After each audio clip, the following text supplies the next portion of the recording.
Okay. Hey, good afternoon. This is Mike, your host of Insider Secrets. And you know, Insider Secrets is brought to you by My Core Intentions. Let me ask you if you've been thinking about your intentions lately. What matters most in your life? What's your why? Why are you doing what you're doing in life and in business? How about your disciplines? Have you been thinking about your daily disciplines and the things that get you closer or further away from your goal and where you want to be professionally and personally? My core intentions is it invests in our client's future through an educational platform teaching you how to create short-term cash flow and long-term wealth. And we do that really through small multifamily properties. And we empower you to execute sound real estate investing principles and property management skills, and try to do that all while helping you live a more balanced lifestyle. Because really, that's what it comes down to. I think our guest today will talk about a little bit of balance in his lifestyle as well. So we have some exciting events coming up over the next couple of months that you'll probably want to go to. We have a 3-day virtual event coming up that's called the Multifamily Global Summit, and you'll be hearing a lot about that over the next few weeks. Actually, our guest today is going to be a speaker on that summit, and this is kind of a precursor for that, so you're really going to enjoy what he has to talk about today. I'm excited about today's show. I'm joined by a friend, longtime real estate investor, Dante Belmonte from Syracuse, New York. Dante's been selling real estate in Syracuse as a top producer for several years. He started when he was 21 years old, and he started selling small multifamily properties and investing in small multifamily properties and single-family homes. He grew his cash flowing portfolio to where he was able to live comfortably off his investments in less than a year. And that's really kind of an incredible feat. And that's something that we all want to try and do, is get out of the rat race, right? So Dante hosts his own podcast. He continues to sell real estate in Syracuse, invests in small multifamilies, and has started a syndication firm. In Dante's free time, you can find him spending time with his wife, Madeline, or participating in community events. Dante sounds like a lot about my past, my investing in small multifamily and how I got started in selling residential real estate. But I believe multifamily properties are really the best place for an investor to get started. You don't have to buy big, huge properties, but we can start in that small multifamily space. And I'm glad we're going to talk a lot about that today. So let's see if we can get Dante to talk about his strategy and his focus. I want to thank you for being here today, Dante. I think my listeners are going to get a lot out of this show and your expertise and your knowledge. Here's what I'd like you to do. If you would say hi to everybody and in one word, sum up your investing strategy and who you are as an investor, just in one word. Awesome. Well, thanks, Mike, so much for having me on the show. I'm very excited to be here. That one word would probably be crazy. It's coming in from every angle, and we'll definitely dive in a little bit of that today. But that's honestly the first word that comes to my mind when we go over all this of how crazy it all is that we can do, so much in such a small amount of time, and how we can use leverage. And again, we'll get into all that today on the show. But Mike, thank you so much for having me. I'm excited to be here. I love that word, crazy. I have to tell you, you're the first one on one of my shows that has used the word crazy. So I'm really excited now about getting into it, because I think we come from a little bit of the same kind of mentality based on, what things we've talked about. So it's interesting. But you know what, why don't you do this? Why don't you start with your backstory? Just start telling us a little bit about your backstory and how you wound up in real estate and where you came from, and, just go after it. Yeah, most definitely. Thank you for giving me the opportunity to discuss that. So I'm fairly young. I'm actually 22 years old right now. Growing up, my father sold a lot of real estate. He sold primary residence. He knew nothing about multifamily investments at all. He was a key player in the community for single family homes. Very well known, top producer. Looked up to him. Always saw what he was doing as I was growing up on the phone, negotiating contracts, showing houses. And it always kind of interested me. And he said, would you ever want to do this? And I was like, not really, something I wasn't always into. I was never really good at the whole school thing. I had trouble focusing. I tried a semester in college. It didn't really work. And then I said to myself, well, hey, maybe I should get my real estate license on the side. So I did do, as I was working and that first semester at school, I went and got my real estate license, and I started to practice real estate on the side. Then I was looking at podcasts one day, and I came across a Bigger Pockets podcast with Graham Stephan. He's a YouTuber, very young, very similar to me. And that's when it kind of clicked in my head, and I was like, oh, real estate investing. So then I went and got the book, Buy It, Rent It, Profit by Brian Cavalier, I believe, and Rich Dad Poor Dad. And I read those two books, and they kind of clicked in my head. I was like, okay, how can we, make this thing happen? So after reading a lot of books, doing a lot of research, I figured this is the route I need to take. And I kind of told myself every day, you didn't go to school.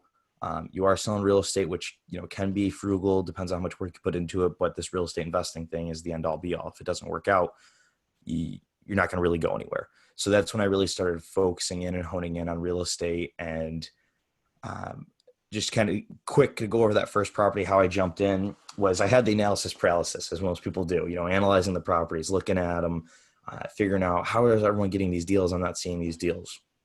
I met up with a gentleman that was kind of like, quote unquote, my mentor. He's really what gave me the starting tips. He had like 170 units in my area. And he said, listen, I'm selling a few of my properties. Would you like the first crack at them? And I was like, oh yes, like finally I can get some off market properties before everyone else does. So I'm driving over to this property to go meet him there. And I told myself, I said, you need to buy this property. I don't care what happens today. If you don't buy this first one, you will never get started. It's that law of the first deal. Once you do the first one, you get comfortable, you get it moving, you start to scale quicker. So I don't advise anyone to do this, but what I did was I walked through the first unit. It was a duplex. I walked through the second unit. I said, okay, I'll take it. I didn't look in the basement. I didn't look in the attic. I didn't do a home inspection. Probably the worst decision I've ever made, but luckily nothing bad happened and nothing has happened because I still have that property in my portfolio. But it was just that mindset to make it happen. I had to get over that first hurdle. The first one's always the hardest. No matter who you ask, I work with a lot of new investors, and that first one for them to pull the trigger, you got to like push them off the cliff to make it happen. So that's just a little bit about me, how I got started, and the background I came from. So that was really just about when I turned 21 was when I got that first property. So within the last year, I feel like I've taken down a lot. I've accomplished a lot, and I've got a lot going right now that I'm moving into. Sure. Boy, that's interesting. I always like that first deal, right? Everybody's first deal has that, oh man, I'm so excited and I'm not going to, who cares about the inspection, and I'm going to do this. I'll never forget my first multifamily deal. It was an 11 unit deal. And boy, was I sorry after we closed on that one, because it was months of anxiety. That's where I learned you can't always take the seller's word for everything. You have to do your own due diligence, right? Yep. Listen, what really intrigued you about real estate? There was that point where your dad was asking you, hey, do you want to get into real estate? And you were like, I don't know, but something clicked for you. What clicked? What was that defining moment? So in the beginning, when my dad asked me about it, I was like, nah, it's like a grown-up thing. I don't really care. I'm 19, 20 years old.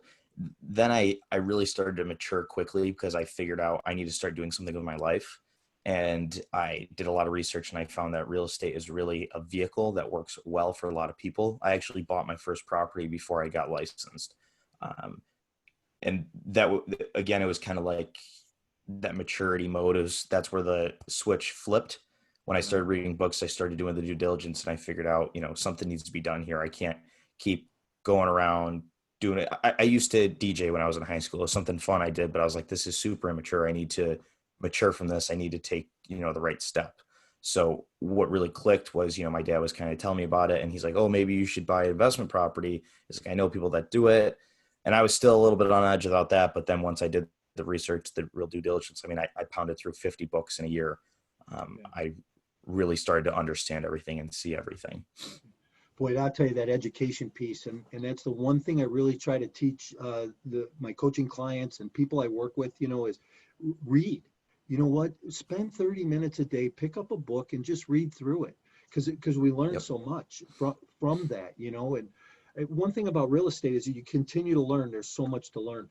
Hey, talk about this. Talk about your sales career as a real estate sales agent. What was that like? What is that like for you? So it's kind of funny because the way it started was right out of high school. When I did start in college, I actually went and sold cars.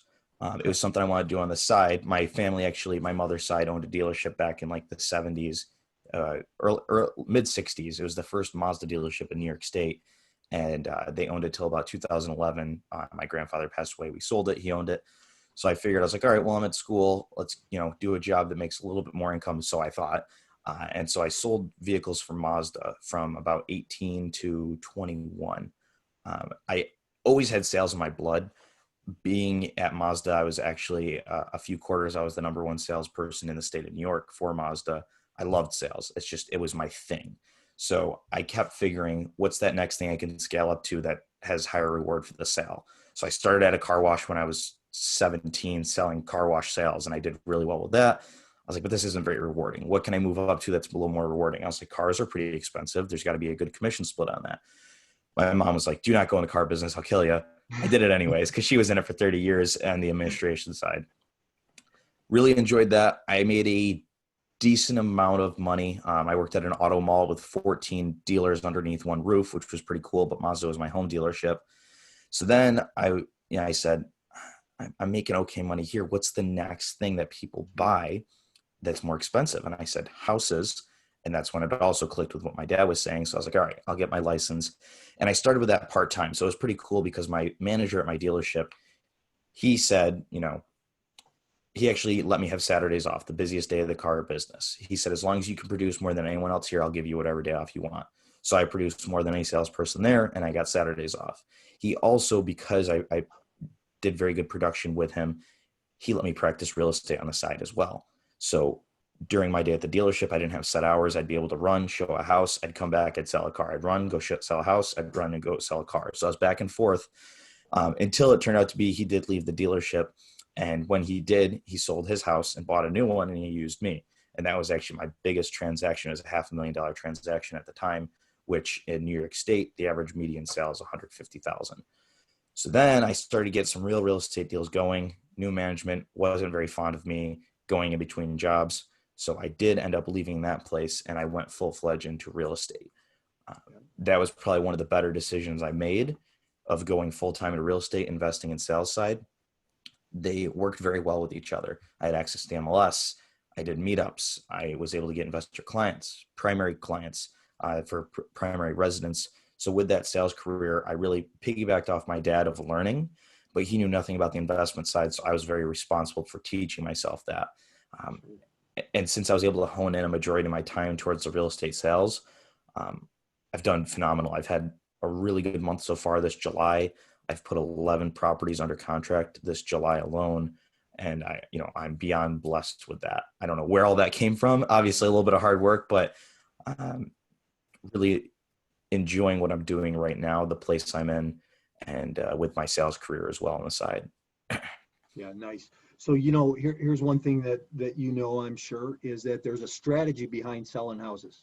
Yes. And about getting clients, right? And that might be that you're solely a listing agent or solely a buyer agent, but that strategy has to go around prospecting, right? And This is the thing that I talk about people in their multifamily businesses. You still have to go out and prospect to find those deals, to find those off-market deals. You even mentioned that. Are there a couple of strategies that you use that work in your market for finding those deals, or for not only ones to sell, but for your own investment portfolio? Yeah, so I would say it comes down to two things. Like you said, prospecting, but networking. I would say networking almost a little bit more than prospecting. Prospecting is good, yes, because there's only so many people and you need to expand your marketplace.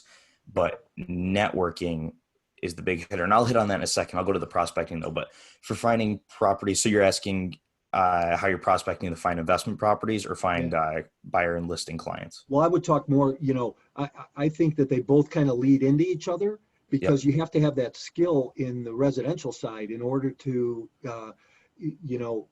carry it over into what you're doing now. So just talk about it in general, what people can do. So again, going with being an agent and investor, they really play off of each other, and I'll explain how.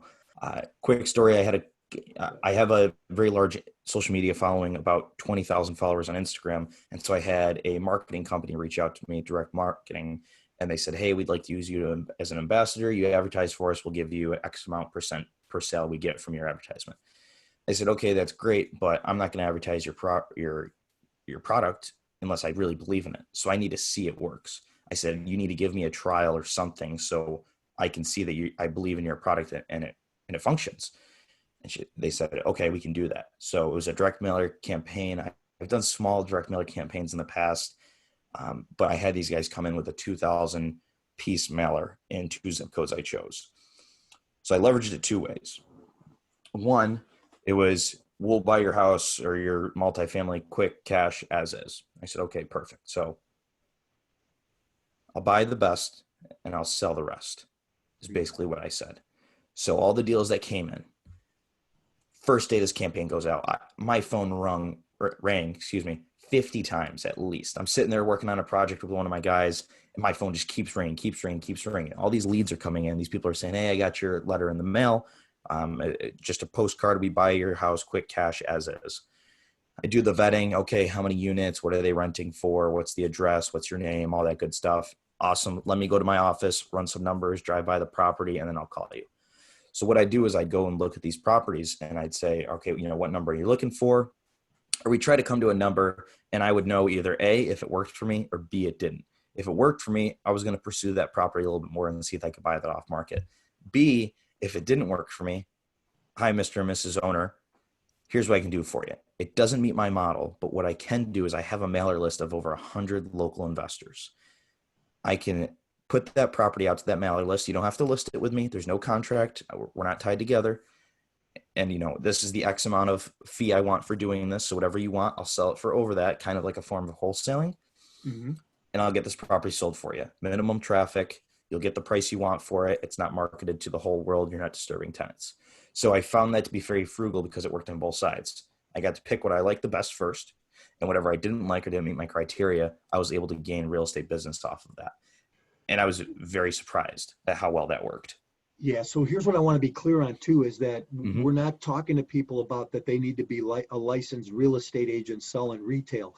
They can use this strategy in their own investing business, right? Yep. Because you can get that list. You can go to the county assessor and pick up a list like that. You can mail to that list off market properties and find those deals for yourself to capitalize on. And I think that that's a really great strategy. Exactly. It's kind of like a form of wholesaling, but you're really not taking the property under contract. I'm not a big wholesaler. I don't believe in wholesaling too much for a few reasons, but I won't get into that. But it's like a form of wholesaling. You're taking control of this property. You're marketing it to your list that you've put out. And therefore you're becoming like a market expert. I've had, people go to a meetup of 9 people, something that, I wasn't a part of. And I get phone calls from 3 of those 9 people because 3 of the people already know me there. Those 3 people recommended me the whole group. So the other 3 people called me and said, hey, I need to be on your list. I hear you got this great list. I hear you're doing meetups and stuff like that. So again, that comes back to that networking, that when you're putting out all that info, when you're going to meetups, you're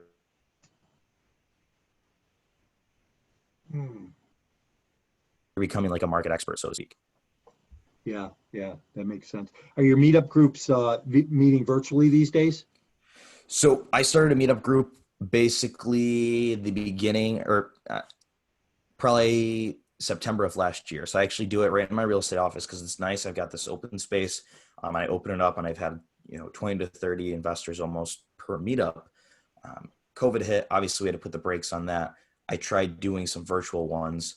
And that's where I also gain a lot of my clientele from. I'll do a virtual meetup with 30 people in it, and I'll have 5 of them call me an hour later. I'd like to work with you. You obviously know what you're talking about, becoming that market expert. Sure. And this Tuesday, so three days from this recording, we just finished our $1 million office, and I'm super excited because that's going to be our first new meetup. And I'm just so excited to have everyone there. It's been 7 months, and I'm excited to meet with everyone, do a presentation, network, and just see some of my investors I haven't been able to see in a little while because of COVID. Yeah, right. Meetups are extremely important. I used to think, I'm not taking away, I might not take away anything from it, but I can say I've literally taken away something from every meetup, whether I'm hosting it or I'm going to one. Yeah, I've taken one little nugget away, and that one little nugget can be a $10,000 nugget, and it's totally worth an hour and a half of your time. Yeah, it's funny where you learn those little nuggets or pick those things up, and get that little bit of education. I host a couple of meetups myself, one for property management and one for multifamily. And it's interesting the conversations you can inspire on the phone. And you get Oh other yeah. investors who start talking, and all of a sudden this conversation kind of rolls and morphs into this big thing itself.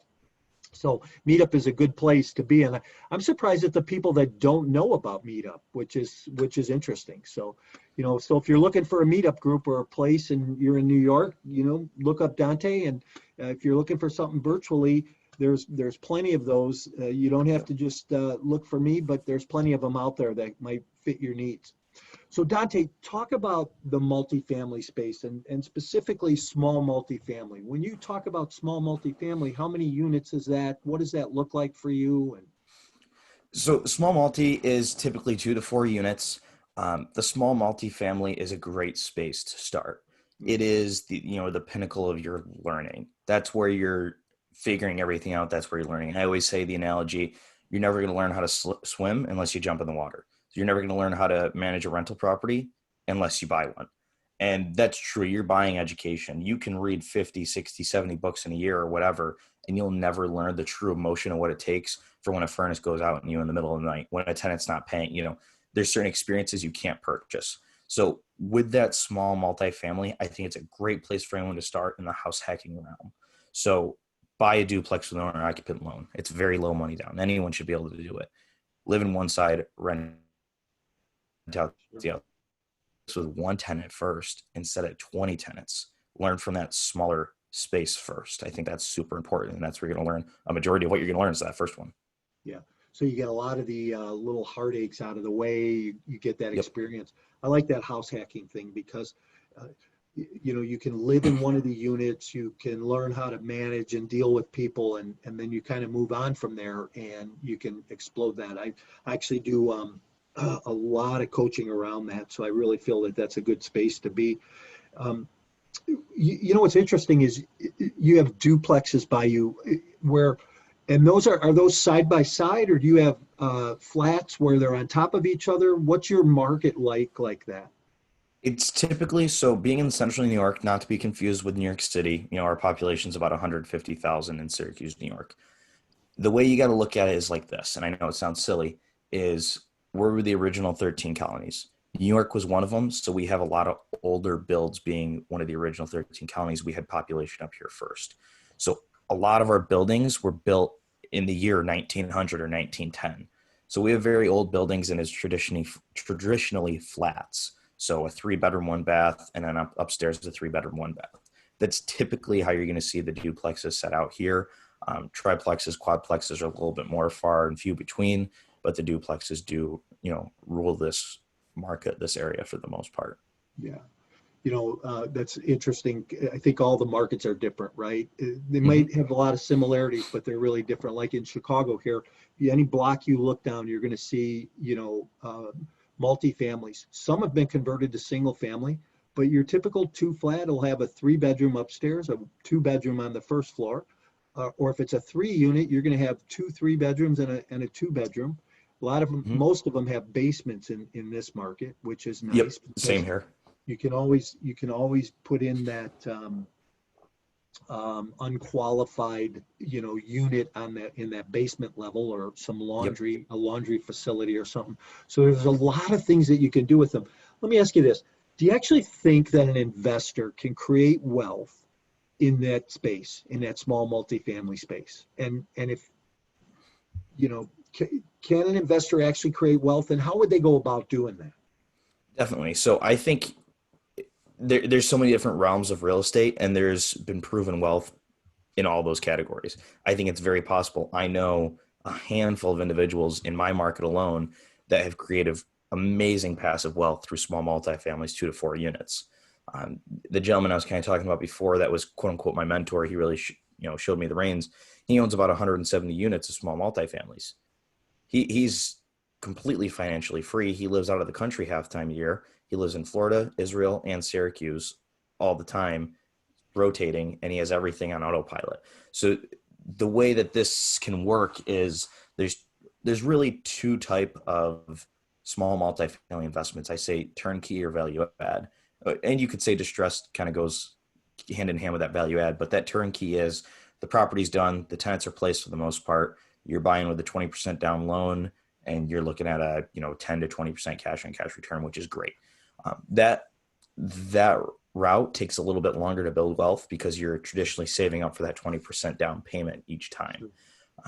It takes a little bit of time to do that. I mean, if we're talking $150,000 asset, you do the math, you're looking between $30,000 to $40,000 with closing costs, prepaids, and down payment to get into that asset.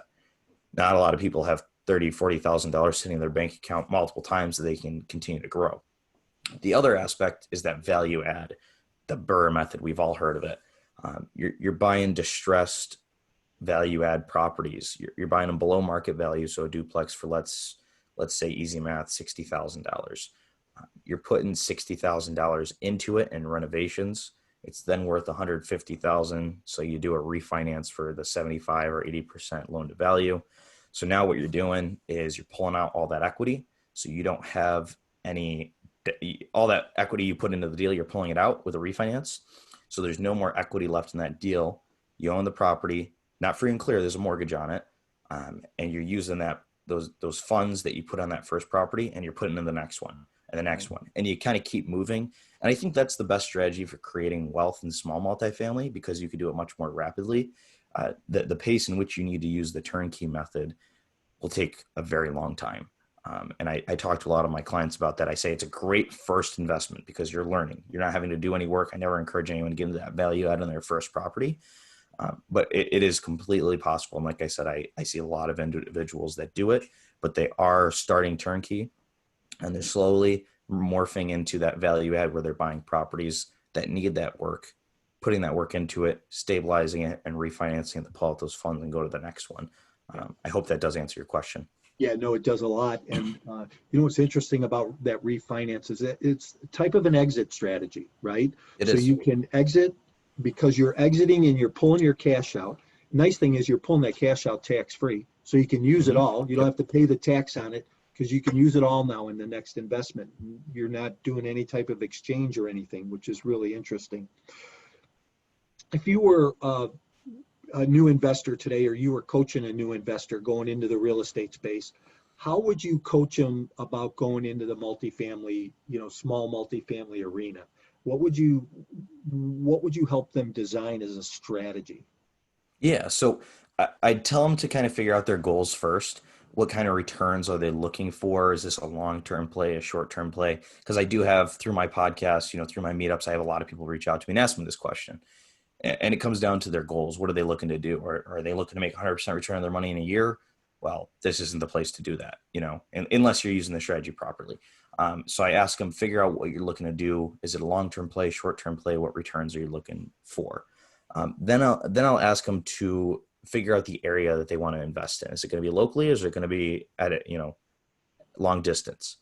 Once they kind of figure that out, they need to hone in a little bit more, because locally is still a large area. Onondaga County or Syracuse, New York, you need to go. Are you doing the city, the suburbs, the south side, the west side? There's different areas. They need to hone in on that. And then I tell them you need to get familiar with that market. Start driving through those neighborhoods. If you're afraid to drive down the street, then you're probably going to be afraid to invest in that street. Or you're going to be afraid to go collect rent. So I tell them you need to get out in the trenches and look around. And while you're doing that, you kind of need to educate yourself as well. I'll give them some good tools, some good books to read, some good podcasts to listen to. But I also tell them you need to go out and drive by these properties. I send them properties, I send them financials, and I say you need to practice analyzing properties as well. I'll kind of give them a quick coaching lesson on how to properly analyze a property. And I tell all my clients too, or any investor, when you work with me, you work with my team. You get a CPA, an attorney, a home inspector,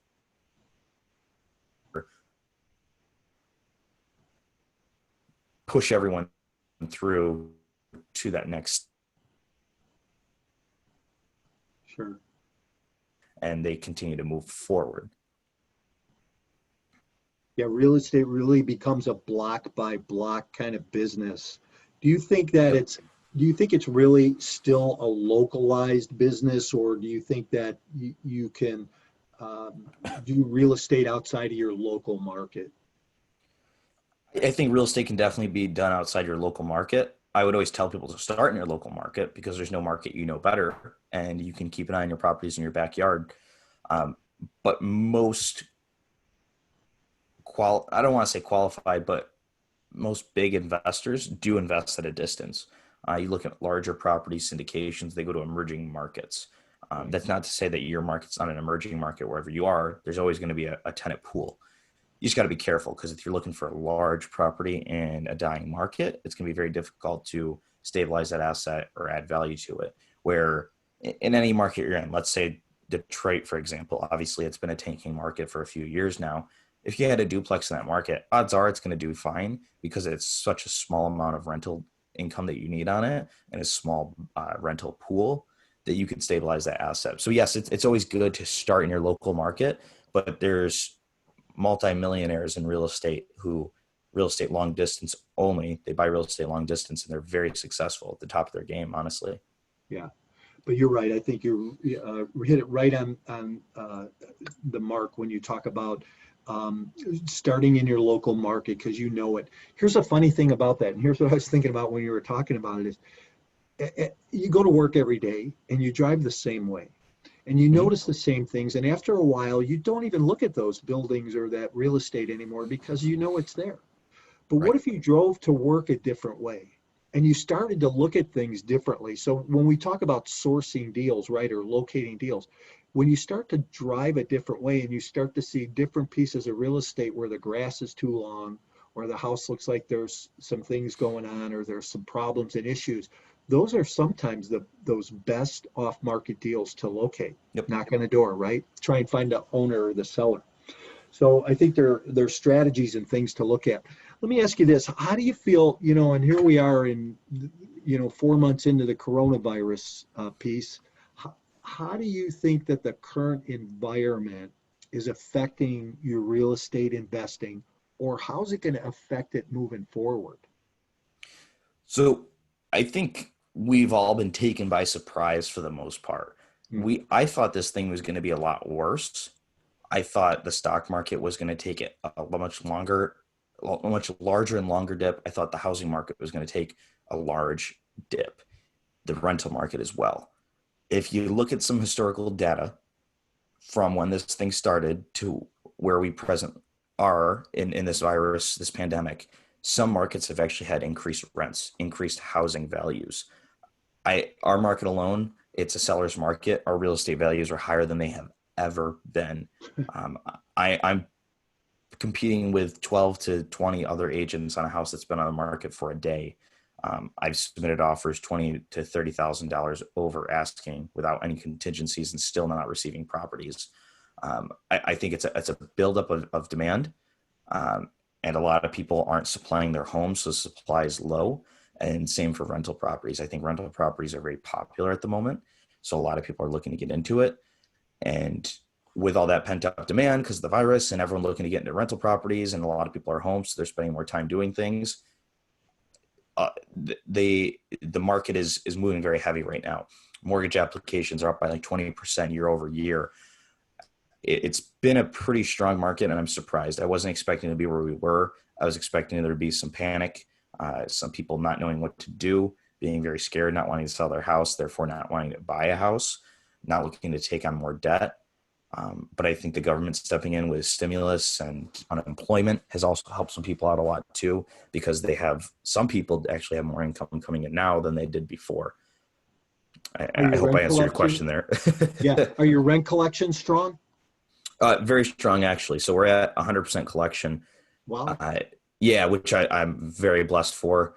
We don't have a massive amount of units like most people, but we have one tenant that's on government assistance. They pay half their rent. The government did become aware that that individual became unemployed and stepped in and paid all of their rent every month for 6 months now, which has been great. So we've collected that tenant I was a little worried about.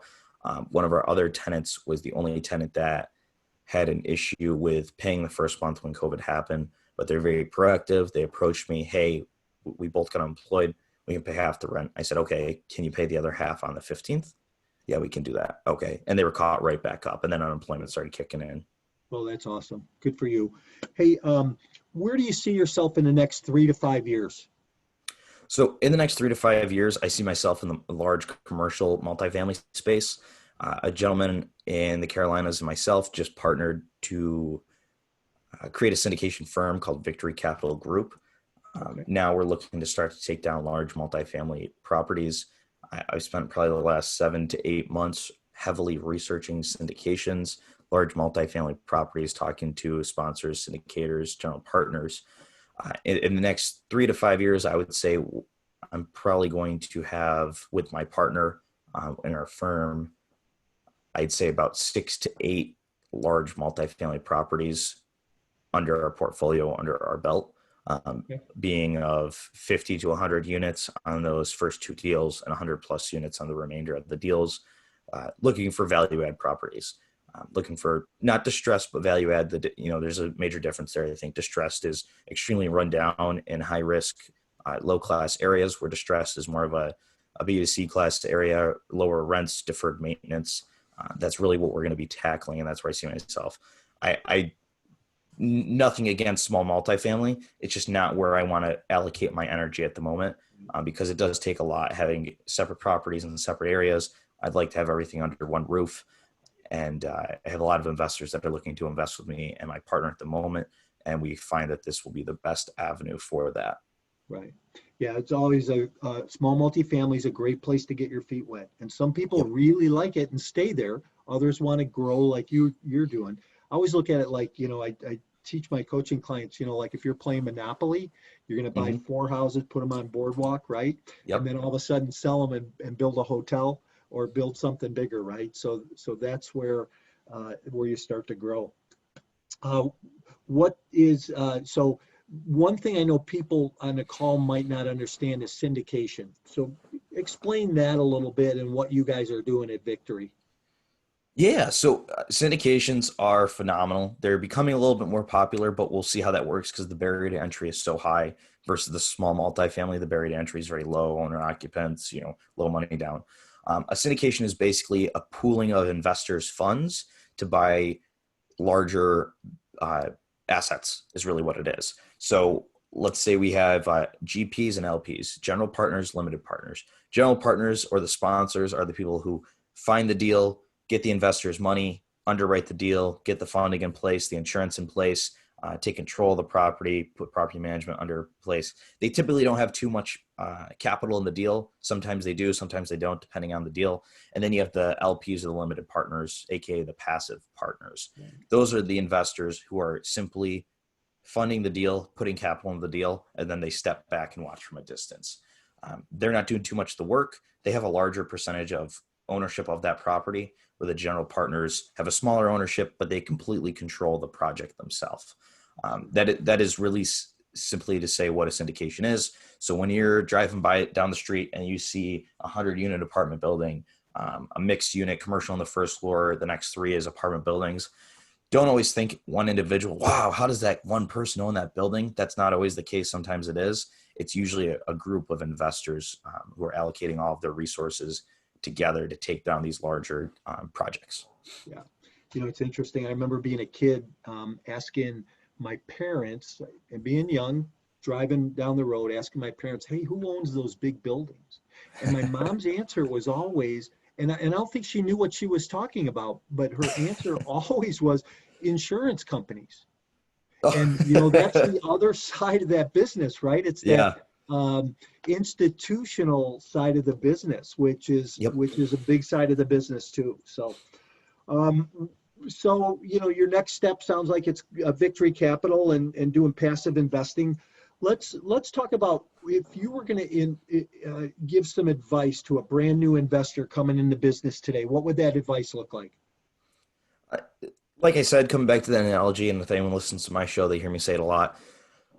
If you want to learn how to swim, you got to jump in the water. You got to jump over that first hurdle. So get educated. You need to read as much as you can, listen to as many podcasts as you can, go network as much as you can, get in front of real investors and ask them what they're doing. Because taking that first step into buying that first property is going to be the scariest part of it. After I got that first property under contract and I closed on it, I was like, give me the next one, give me the next one, give me the next one. And that's how it happens. So you need to buy something small. You need to figure out how to manage that property, how to manage tenants, and manage a business. Each individual property is an individual business that you need to manage. You need to be organized from day one as well as you get these properties under contract. For every property I have a 3-inch binder that has every document you will need for that property. And staying organized from day one is very important as well. And being conservative on your calculations. When you're underwriting a deal, if you have property management or not, you better account for property management in that property. If the property is not vacant, you better account for a vacancy rate. If the property doesn't have repairs or has a brand new roof, brand new furnace, you still should account for repairs, CapEx, because that property management, even though you're not managing it, a bank's still going to underwrite that property if there's property management. 10 years down the road, if you still have that property and you don't plan on managing it anymore, you're going to have to hire property management. A tenant moves out, typically you're not going to have a tenant ready for the next day. You have to account for vacancy. Repairs, they're going to happen. Yeah. No property will last forever. You're going to have to replace the roof in 20 to 30 years, a furnace in 15 to 20, 25 years, a hot water tank in 10 to 15 years. It's stuff that happens. That's why we call it CapEx. Yeah, and I think that that's all great advice that people don't pay attention to. And the thing that you said that really makes a lot of sense is the organization piece. I think Yes. we need to be organized because people get scattered and they misplace things. And, it's as simple as a key. Where's the keys, right? Bookkeeper from day one. You need a bookkeeper from day one. Well, listen, I really appreciate you being here today. I think we had some really good information and some knowledge, and I appreciate you sharing. It's been great catching up with you again. If people want to get a hold of you to talk to you about Victory Capital or your podcast or Meetup, how do they go about doing that? Yeah, so you can email me at dante@victorycapgroup.com. You can find me on Instagram at Dante Belmonte. You can go to dantebelmonte.com. The podcast is going through a rebranding right now. It's simply called, and you're going to laugh at this one, the Real Estate Investing Podcast with Dante Belmonte. I'm not giving out that name yet of what the rebranding is. That's the best way of connecting with me. And I know when I talk, it's like having water out of a fire hose. There's just a lot of stuff coming out of my mouth at the same time. I get carried away, I will admit. It's okay. That's okay. That's how we learn, That's the more we put in people, the more that'll come out eventually, and the more they get excited. So that's good. Hey, thanks so much for being here today. I appreciate it. To my listeners, you know how to get a hold of My Core Intentions. We'll make sure that Dante's information is on the website so that you can reach him if you want to. And we look forward to each of you. If you're looking for some coaching advice, if you're looking for some direction or help, don't hesitate to reach out. Be more than happy to spend some time with you on the phone, do a free consultation. Just go to the website and set that up. And I look forward to seeing and talking to each one of you. Dante, thanks so much for today. Appreciate your time and look forward to talking to you soon. Mike, thank you so much for giving me the opportunity. I appreciate it.